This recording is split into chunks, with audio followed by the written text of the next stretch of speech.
So just another parable. It says the enemy plants weeds on the seeds of the fruit the farmer has planted, but instead of removing the weeds, the farmer says, let's keep it, and when it grows, we will remove it and burn it for nourishment of the soul. Jesus says, both grow side by side, the weeds and the fruit. The weed hinder the good fruit from growing, yet later the weeds will become compost and nourish the ground. Were it not for the weeds being made into nourishment for the soil, the good fruit could not grow because we can also apply a different meaning to that, like people will do evil acts against us, mistreat us, whatever it may be, and they'll think that they're damaging us and destroying us and we'll never get back up. But those same very actions that they did against us give us the adrenaline, ambition, everything to keep going and to be better and to learn from those situations if we choose to. So even though they think they attacked us, we actually grow from that. So once you have good values and you're living a righteous life by trying to do the best for yourself and others,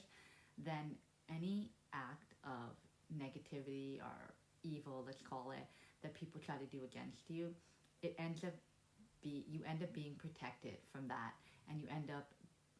being, even if it hurts in the moment, it'll end up being a learning experience because the creator source will give you the lesson that's within it if you seek it.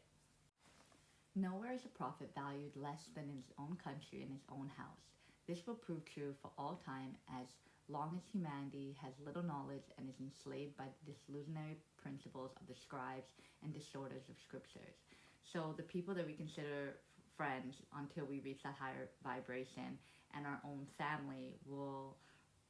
a lot of the times look down on us or look at ourselves as look at us as disillusionary because they're chasing materialistic beliefs. Oftentimes, the ones that have spiritual insight from young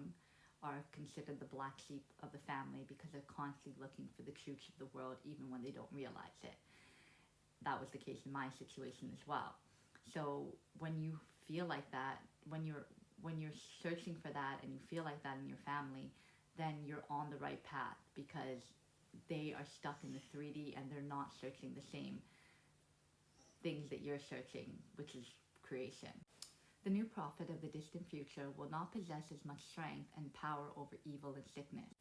but his knowledge will surpass mine, and his revelations about my real teachings will shake the foundations of this entire earth, for in his time the world will be inundated with my teachings as falsified by the distorters of the scriptures, and it will be living in false religion cults that bring death. So it's saying that the new prophet that's meant to come won't have the ability to do miracles that Jesus did. So won't be able to do miracles as Jesus did because Jesus was taught by God and his followers who took him up into the light and actually taught him who creation was and everything and went into depth with it. But the prophets of today that are spreading the word of Jesus and realizing that religion is just a cult that they trapped you in for power, they're the ones who have more knowledge than Jesus. But the reason why his knowledge was surpassed is because of the fact that we have so much access to different knowledge from all over the world. And we're able to get that at our fingertips, ancient texts, all of these things that we can put together, put the puzzle pieces together, and then we can spread that knowledge and expose the truth of those in power lying to us, taking the stuff, the scriptures, and misleading us with them and changing them and putting what they want and what they don't.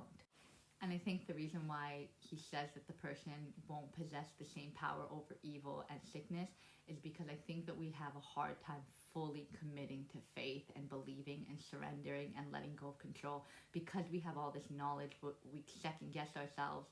and we're still stuck in the 3D. So we're like, oh, is this true or is this not, or am I delusional myself? So whereas Jesus, because he saw it with his own eyes, he believes full heart, full